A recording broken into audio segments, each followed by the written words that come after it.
Hello, everyone. Welcome to SMTX 2025. I'm Lauren Surley. I'm the Director of Communications, and I'm so excited that I get to welcome you all, and that you are all able to be here and meet our staff and learn all about their very cool projects and programs that they're working on day to day.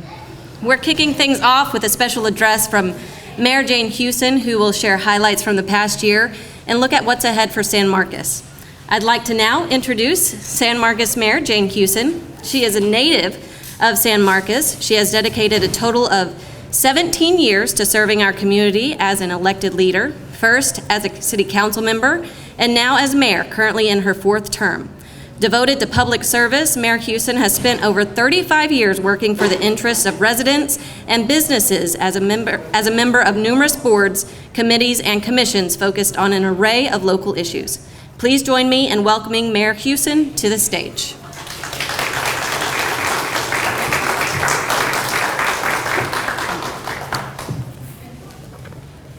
Good afternoon.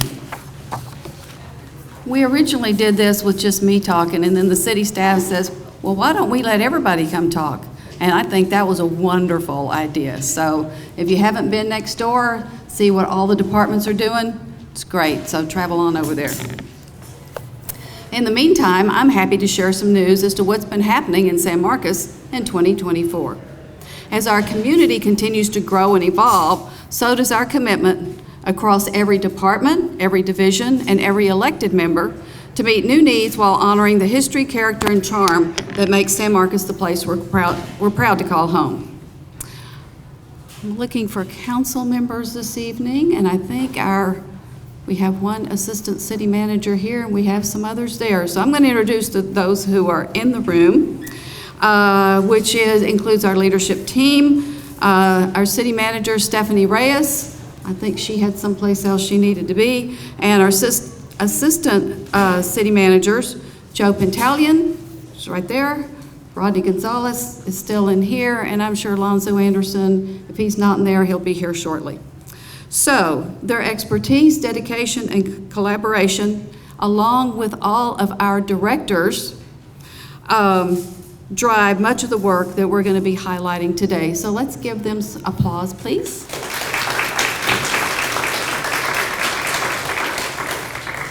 Thanks to the vision and leadership of our city council and staff, thoughtful planning, smart investments, and strong partnerships with our community, some wonderful things happened in 2024. Let's take a look at a few examples of what we have accomplished together. We made meaningful infrastructure improvements, repairing 7,000 feet of sidewalks and repaving 15 miles of city streets.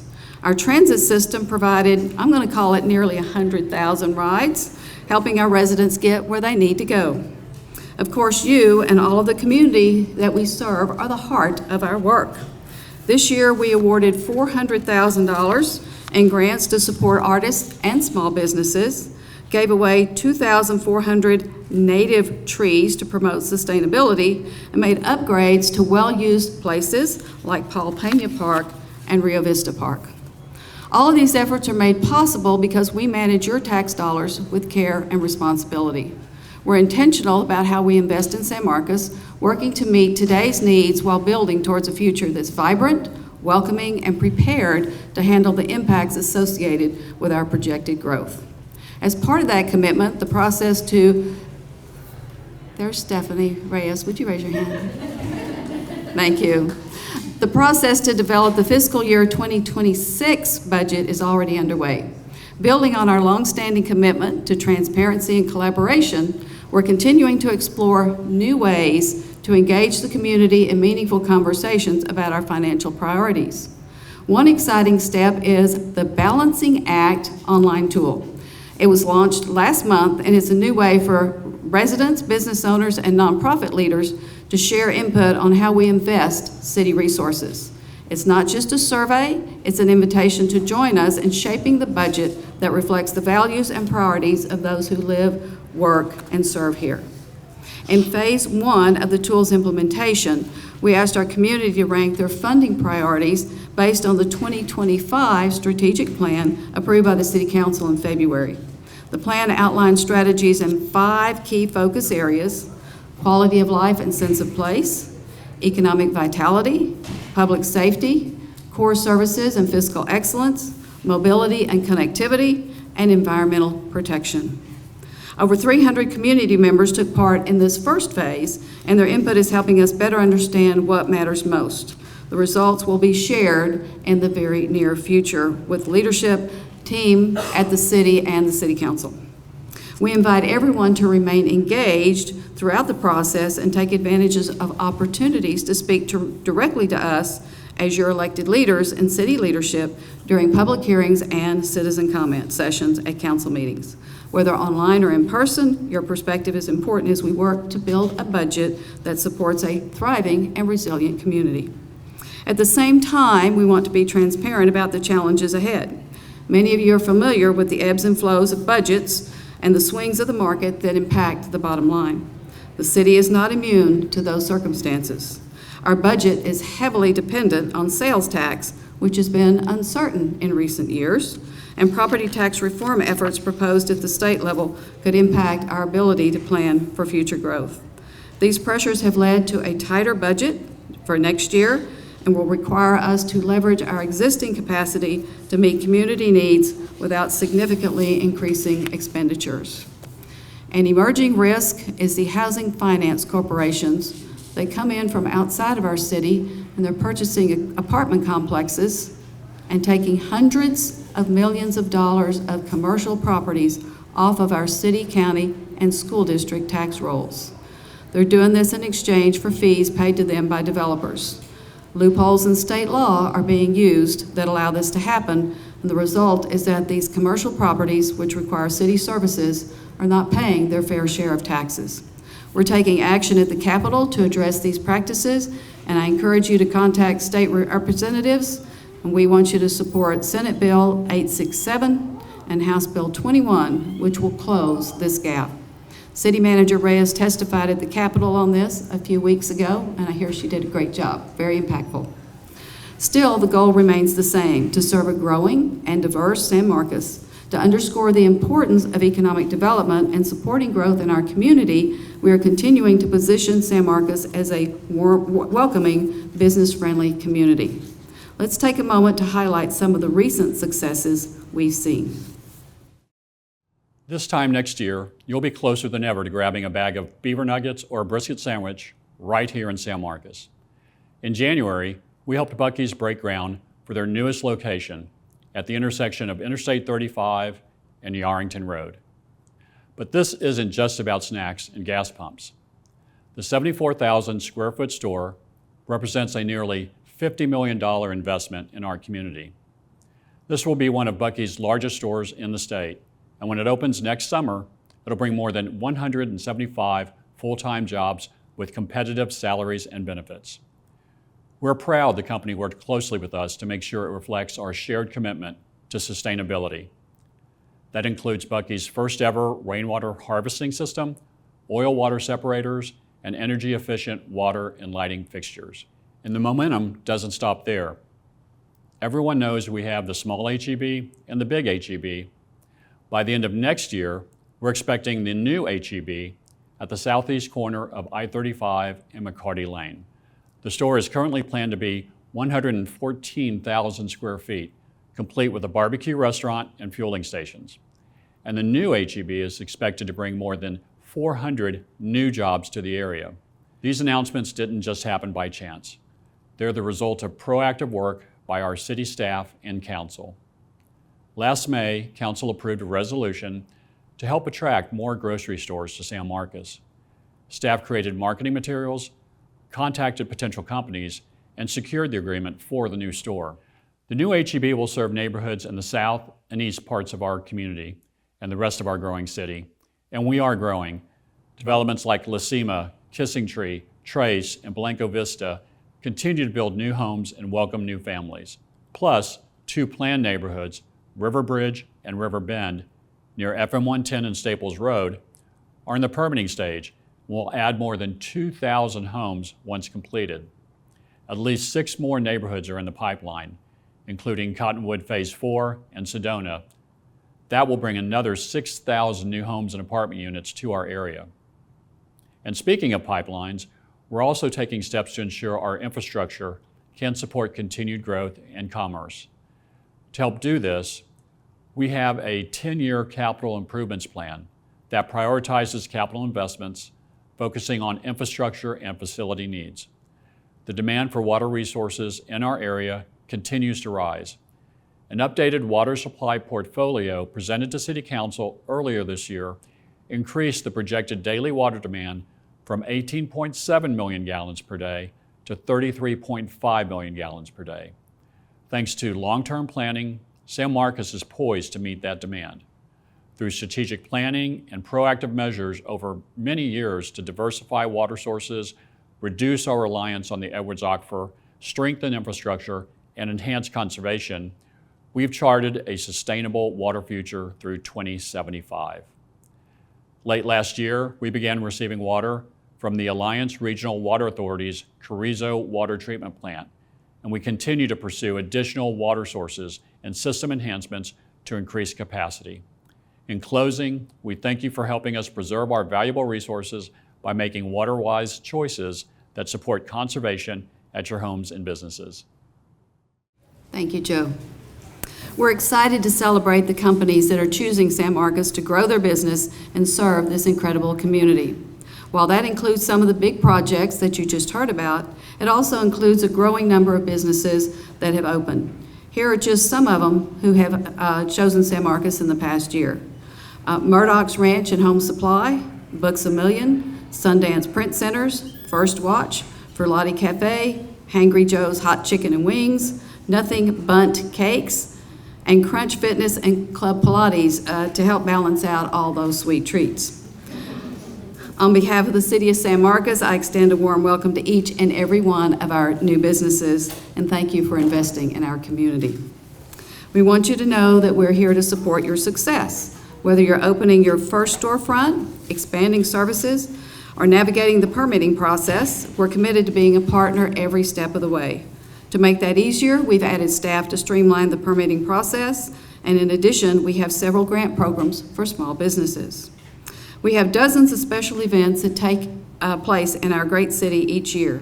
This year, the City Manager's Office added a special events coordinator position to facilitate the permitting process for organizers and provide a direct line of communication to add predictability and minimize disruptions to various businesses, anyone who might be in the vicinity that whenever these events take place.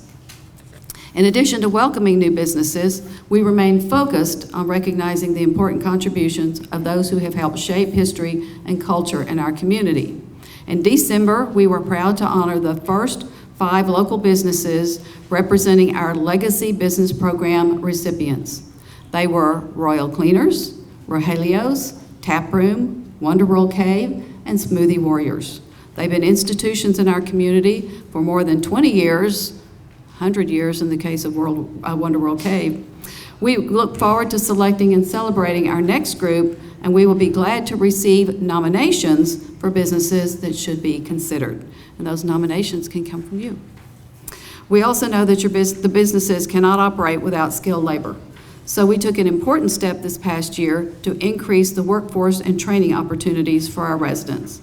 In March, we had the official ribbon cutting for our Workforce Training Center in the City Hall complex in the area that was previously the public's workspace.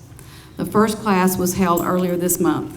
I stopped by and the students were ready to learn. There was a sense of excitement in the room, a reminder of how powerful education can be in transforming lives. These classes are life-changing for the students and their families, opening doors to new opportunities and a brighter future. We are proud to partner with Austin Community College and Community Action, who provide the funding, instructors, and materials needed for these classes. We've been hosting HVAC classes at the library for the past few years. This expansion will allow us to add welding, plumbing, and automotive service courses. We're excited that this space will be where they teach skills that will help our residents seek meaningful employment while at the same time meeting the needs of local businesses without student loan debt. And speaking of local businesses and community pride, supporting the heart of our city means investing in our downtown. We've been hard at work on some exciting new projects and initiatives, and we're happy to give you a glimpse of what's coming next. Downtown San Marcos is the heart of our city. It's where our community members gather and connect with each other, work, or have some fun. We are investing in the area to support a vibrant and resilient future by implementing projects identified in the Downtown Area Plan that was approved in 2023. And we're doing it in a way that minimizes impact on the city's operations budget by leveraging the Tax Increment Reinvestment Zone, or TIRZ, that covers the downtown area. The TIRZ is made up of a percentage of property taxes collected within the district that the city and Hays County have agreed to spend exclusively on projects to support downtown San Marcos. One of the most visible projects you'll see is the Landscaping Improvement Initiative. The first step of that project was to install a new wireless irrigation system. The update makes irrigating all of the plant beds around downtown easier and more efficient and is more cost effective. We've tilled all of the beds, added compost, and amended the soil to ensure what's planted will flourish. Now this spring, we'll be hard at work filling the beds with pollinators and native plants. Everything we're planting as part of this project and everything we'll plant downtown in the future is part of the downtown plant palette that staff created. The plant selections are appealing, easy to maintain, use minimal water, and promote safety through improved visibility. Leveraging TIRZ funding has also allowed us to expand operations to better serve you. That includes a full-time clean team to take care of day-to-day tasks, a quarterly sidewalk cleaning contract, tree trimming, and additional equipment to keep downtown clean, inviting, and beautiful. Plus, we've set aside funding to expedite emergency repairs to things like planters, light fixtures, or guardrails that may be damaged. Your businesses are also benefiting from these investments. Last year, we awarded more than $19,000 in grants to 12 downtown businesses to support storefront improvements. Next time you walk by, take a look at the signs hanging at the San Market, Got Toys, and Shinko 88. They were all paid for with grants.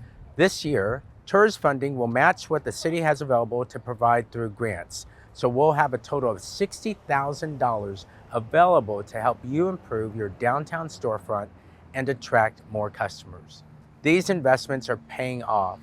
Over the past 3 years, we've seen a 66% decrease in commercial property vacancies downtown.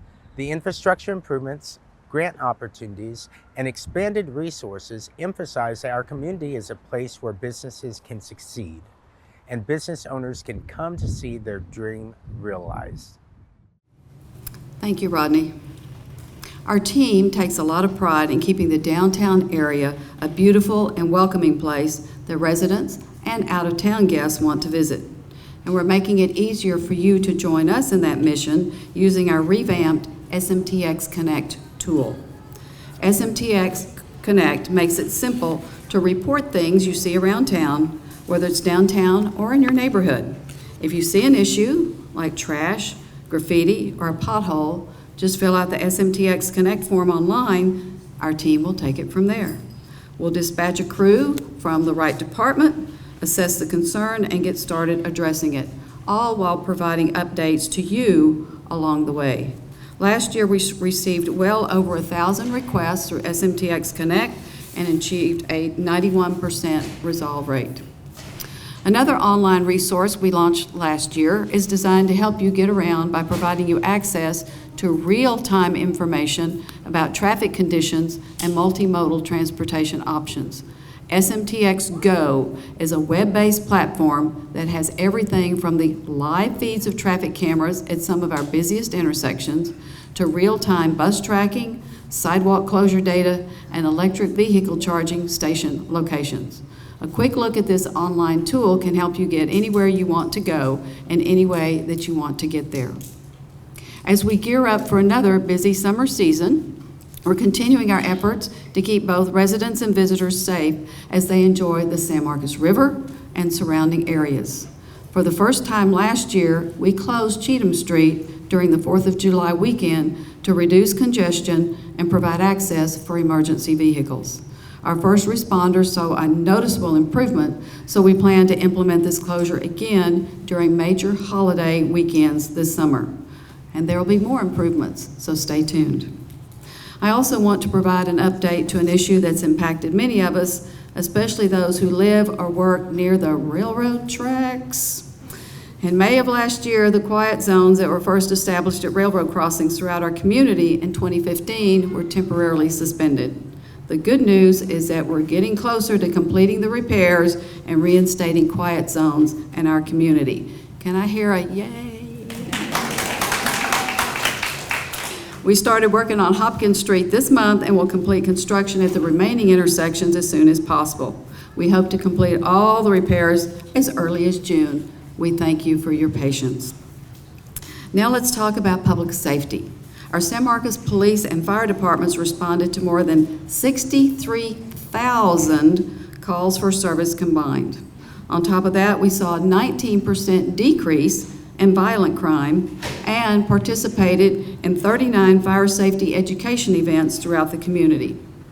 Throughout the year, we've leveraged tools and technology across our public safety departments to improve how we prepare for and respond to emergencies when they arise. Let's look at some of the innovative approaches we're taking. The next time you drive by a car accident, you'll probably notice something new. Last month, we officially put this blocker apparatus into service. It's a refurbished truck, less about bells and whistles and more about function and safety. That said, you can't miss it. It's covered in high visibility stripings and loaded with lights. The vehicle is designed to protect our crews by physically blocking the lane where firefighters are working, helping reduce the risk of injuries and damage to other emergency vehicles while keeping everyone on scene safe. You may also see a new engine driving around downtown. Engine 1, stationed at the fire station on East Hutchinson Street, will go into service this month. Our crews customize the fire engine to improve functionality and provide better service that cater to the complexities of driving a fire truck through tight downtown spaces. That includes a redesigned cab for better functionality and quicker access to the tools they use most.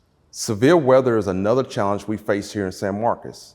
We've seen everything from floods to wildfires, and we're upgrading their gear so that our crews are better equipped to respond. Every operation team member involved in swift water rescue or wildland fire response have been issued new dry suits and text-gen wildland gear. These offer advanced thermal protection and minimize our crew's risk of exposure hazards. The city of San Marcos and Guadalupe County recognize the importance of enhancing public safety radio coverage for our first responders, especially considering the increased population density in the southeast portion of the city. The city and county both utilize grant funding, which helped facilitate the construction of a new $1.5 million radio tower at 14906 North State Highway 123. We extend special thanks to Lower Colorado River Authority for building the tower on land they already own, thus saving the expense of purchasing new land. As our community grows, we're strategically planning the growth of the fire department to ensure we're able to provide comprehensive coverage throughout San Marcos. That means exploring locations for new facilities as well as additional personnel. Just last month, we added 4 probationary firefighters to our ranks. They completed weeks of training to hone their skills and earn certifications as both EMTs and firefighters before they was placed with their crews for their year of probationary service. Thank you, Lonzo. All of this thoughtful strategic planning is paying off for you. Our fire department has achieved an Insurance Services Office rating, or you may have heard it called ISO rating, of a 2. On a scale of 1 to 10, the lower the number, the higher the department has been scored on its fire protection capabilities. Insurance companies use the ISO rating to determine property insurance costs, so our rating is saving you money. Our strategic planning has also helped the San Marcos Fire Department earn the Best Practices designation through the Texas Fire Chiefs Association. The San Marcos Police Department is working through an accreditation process also and is awaiting review of its submission. This year, we completed the final projects that voters approved in the 2017 public safety bond election with construction of the fire training facility and renovations at the San Marcos Police Department. Previously completed projects include the expansion of the San Marcos Public Library, the construction of Fire Station 6 near Trace, and the relocation of the Holland Street Fire Station number 2, relocated it near Lacima. Now we're looking ahead to a significant upcoming project. Our current City Hall was built in 1975. Since then, our population has grown and the needs of our community have grown. In response, our services have expanded. That means more employees. To continue providing the services and programs you all expect, we're planning for a new City Hall, one that meets our needs now and well into the future. Last year, we formed a steering committee made up of 23 community members to guide the Hopkins City Center project, which will include a new City Hall complex. 2 weeks ago, the City Council discussed options for the project. We voted to move forward with developing plans for the project that would relocate City Hall to the north side of Hopkins Street, across from the current City Hall and next to the San Marcos Public Library. We heard from many community members at the meeting who shared their love for the skate park and the dog park and their concerns with the new City Hall possibly impacting those amenities. We understand and agree that those are important and well-used community spaces that are visited by people of all ages. In particular, we understand the history that went into creating the skate park, and we are not recommending a scenario that would require relocating it. Again, we're not moving the skate park. We still have a long road ahead of us before construction begins, and we want you to be part of it. Join us for public comment, attend a future open house, or send your thoughts by email. We want this new facility to be a place that you're proud of and even excited to visit, and we can look forward to enjoying for many years to come. We also hope that it will provide connectivity with our civic corridor to connect to our parks, river, and downtown. You can stay up to date and follow our progress by visiting the city's website or following us on social media. As our community continues to grow and change, I hope you'll get involved in shaping what comes next. Some opportunities include volunteering at the San Marcos Regional Animal Shelter or signing up to help keep San Marcos Beautiful team, Keep San Marcos Beautiful team at a cleanup event. We all have an important role in shaping our community's future. In whatever way you choose, get involved and let your voice be heard. We are your city, and we are here to meet your needs and provide you the programs and services that allow you, your businesses and families, to thrive. I appreciate everything that everyone does for San Marcos, and I'm proud to serve as your mayor. I'm excited for our future ahead, and I look forward to continuing this journey together. Thank you for your time this evening, and thank you to the city staff for your participation at SMTX 2025. Let's give the staff a hand, please.